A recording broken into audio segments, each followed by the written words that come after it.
Hello everyone, welcome to ENbreezEN, the daily current affairs program by Team Enlight.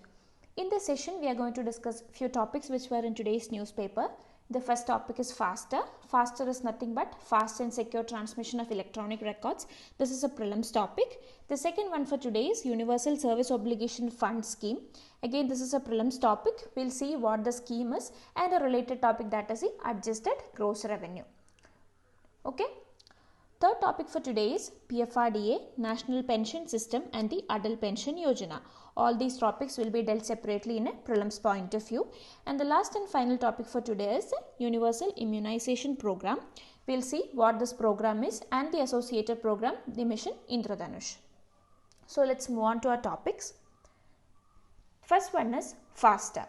As I already mentioned, it is nothing but fast and secure transmission of electronic records.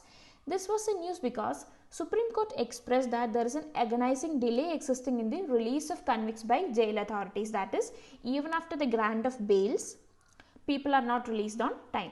So this, according to Supreme Court, is against the liberty and dignity of prisoners. So in order to address this very issue, Supreme Court itself came up with a new initiative, that is the FASTer.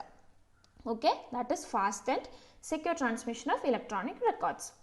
This scheme will help in the e-transmission of bail orders directly, instantly and securely to the jail authorities, district courts and other high courts. Clear? Now, we can also say that this is a welcome step towards the decongestion of prisons, right? Because timely release will reduce the pressure on jail resources. So, this is also a welcome step. Now, this is a small topic since further details of the scheme is not yet rolled out. As and when it rolls out, ENbreezEN will discuss it. Okay, now in a mains angle, we can address the topic of prison reforms. So in that head, you should know the issues or the problems or status of the Indian jail. Like we know there are problems like overcrowding, under trials, the unhygienic and menial living conditions, etc., right? So few suggestions also towards the same end. Here you may make use of the Amitabh Roy Committee recommendations. Okay.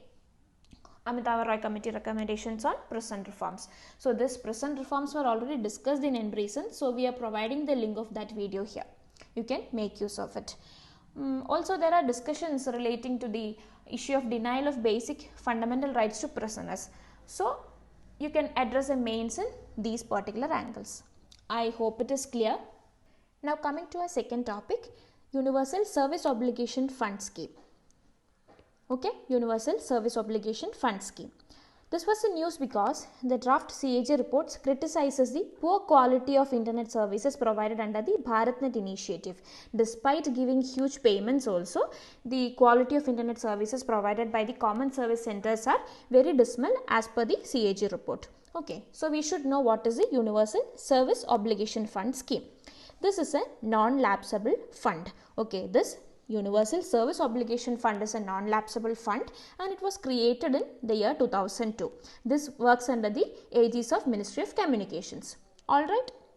This scheme gets its statutory status from the Indian Telegraph Amendment Act of 2003, and the Act very specifically says that this fund must be exclusively utilized for meeting the Universal Service Obligation.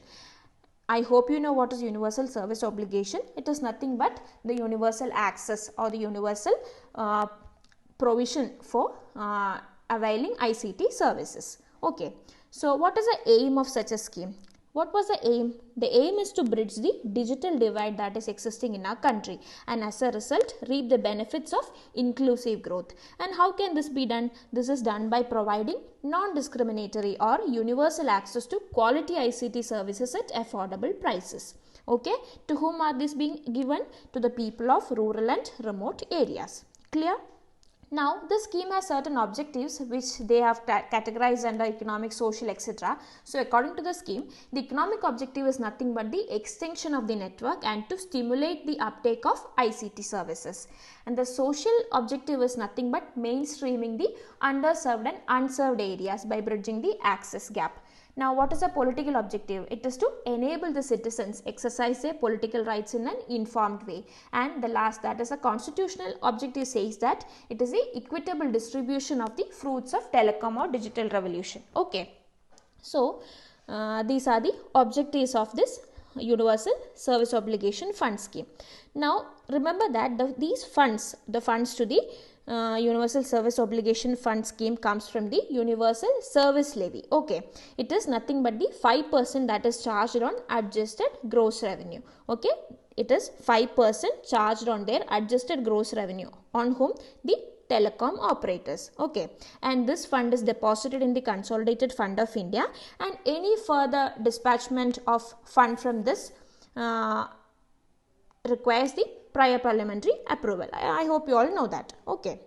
Now this fund is utilized for certain projects like BharatNet project and the recent submarine optical cable connectivity to Andaman Nicobar Islands. Okay, so BharatNet project was discussed in ENbreezEN. We are providing the link in the description box. Okay, now in a mains perspective, you can link this topic to the inclusive growth, okay, or the Digital India, or the e-governance initiatives, or the Atmanirbhar Bharat scheme. So link the Universal Service Obligation Fund scheme with the schemes that are being rolled out in the heads of inclusive growth, e-governance, Atmanirbhar Bharat, etc.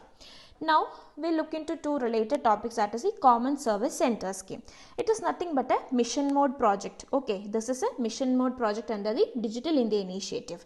It is nothing but the access points for certain delivery of services. These services include public utility services like paying bills, etc., financial services, then social, healthcare, like all kinds of services. Okay, and this is rolled out by MeitY. Okay.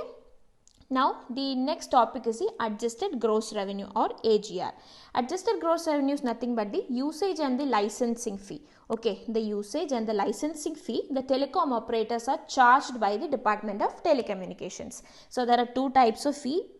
That is the spectrum usage charges, which is charged almost in between 3 to 5%, and the licensing fee, which is charged at 8%.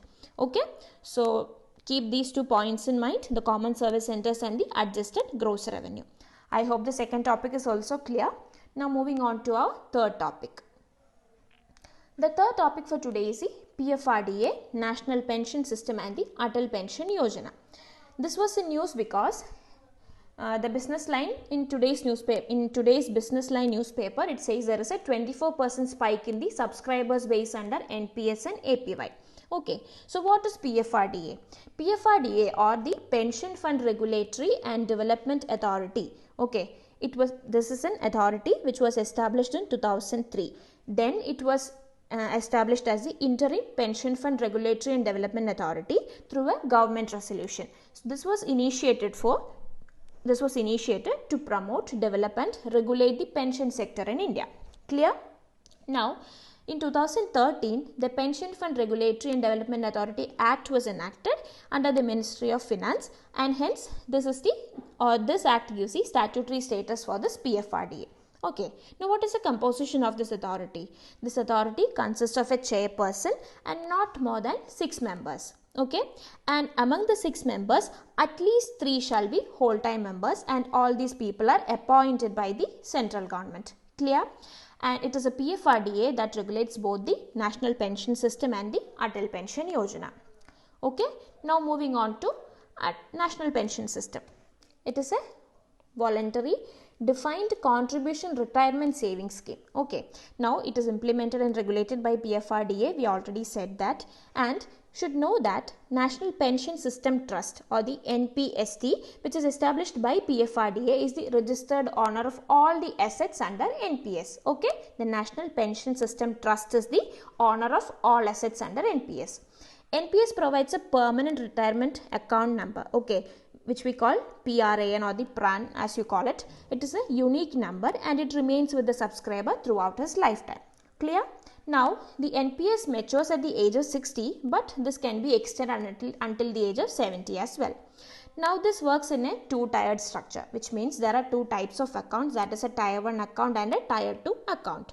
What is a Tier 1 account? It is a non-withdrawable permanent retirement account into which the accumulations are deposited and invested as per the option of the subscriber. So, this is a non-withdrawable permanent account. Clear? Now, the Tier 2 account is a voluntary withdrawal account. Clear? allowed only when there is an active Tier 1 account, because you can only have a Tier 2 account in case if you have a Tier 1 account only. Clear?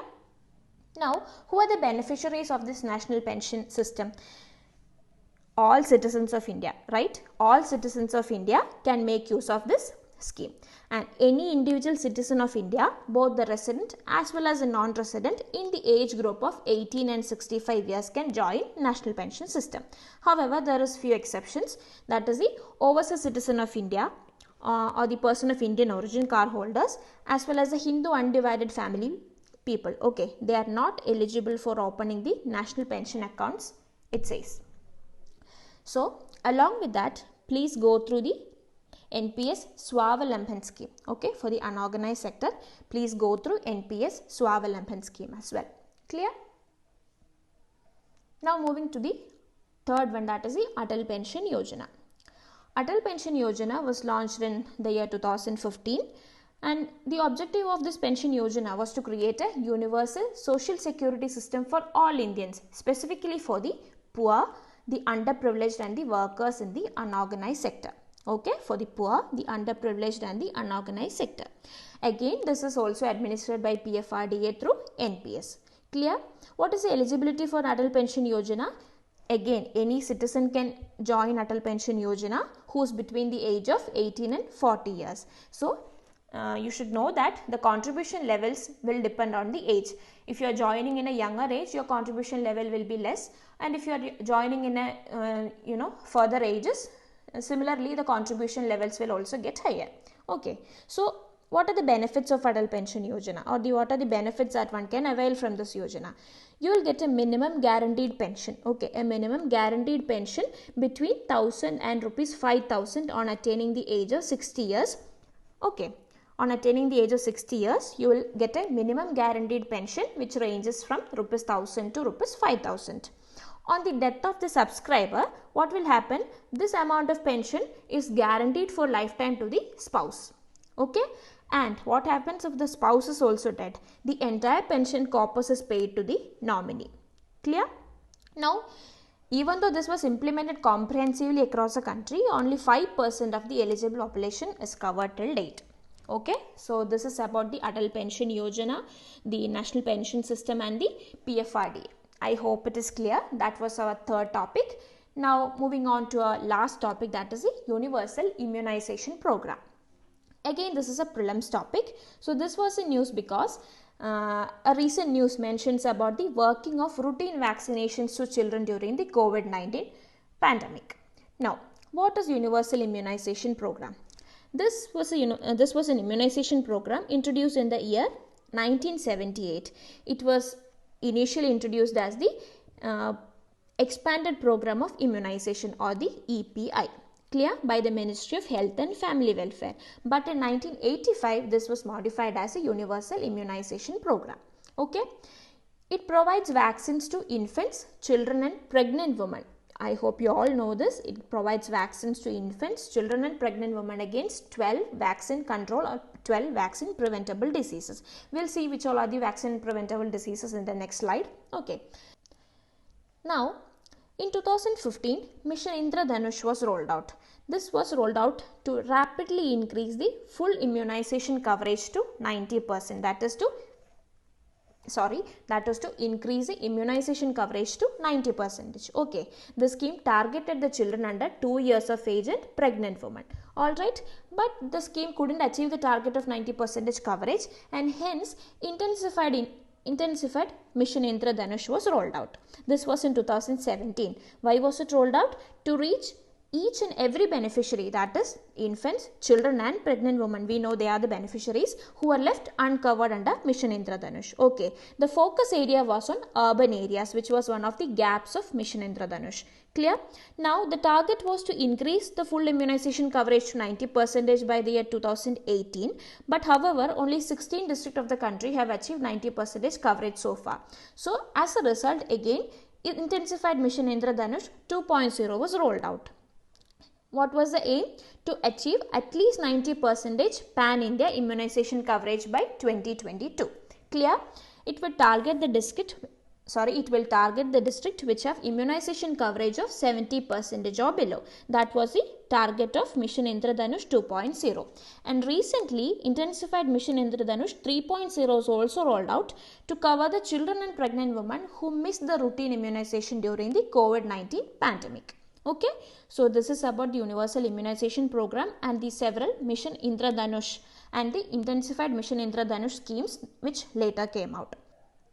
Now, which all are the 12 vaccine preventable diseases? They include diphtheria, whooping cough, tetanus, polio, TB, hepatitis B, meningitis and pneumonia, Haemophilus influenza type B infections, Japanese encephalitis, measles, rubella, etc., rotavirus, etc. Okay, but please remember that vaccination against Japanese encephalitis and Haemophilus influenza type B is provided only in select districts. Okay. Now, which are the vaccines provided under Universal Immunization Program? This might be helpful for you in your prelims. Okay. Now, the BCG vaccine is administered to tubercular meningitis and disseminated TB. The OP or the oral polio vaccine is administered to poliomyelitis. Hepatitis B vaccine is given for hepatitis B virus infection. The pentavalent vaccine to protect from 5 diseases. Which are the 5 diseases? The diphtheria, tetanus, pertussis, Haemophilus influenza type B infection and hepatitis B. The rotavirus vaccine is given against rotavirus diarrhea. PVC or pneumococcal conjugate vaccine against a disease caused by bacteria Streptococcus pneumoniae. The FIPV or the fractional inactivated poliomyelitis vaccine against the poliomyelitis, measles or MR vaccine against measles and rubella, Japanese encephalitis vaccine, for Japanese encephalitis. The DPT booster is given for diphtheria, tetanus and pertussis, and the tetanus and adult diphtheria, that is a TD vaccine, which is given for the diphtheria in older age groups. Okay. I hope it is clear. Now, there were some other relevant topics as well in news, like the section 124A, the withdrawal of US troops from Afghanistan, then regarding the IBC, the corporate insolvency resolution process in several newspapers like the Indian Express, Business Line, etc. But since we have already covered these topics like the sedition law or the impact of US withdrawal from Afghanistan, the Indian-Afghan relations, the insolvency and bankruptcy code, etc. So we are not repeating it again. Hence, we are providing the link to those videos in the description box. Okay. I hope whatever we have discussed today is clear to everyone. I hope to see you all in the coming sessions as well. Thank you and have a great day.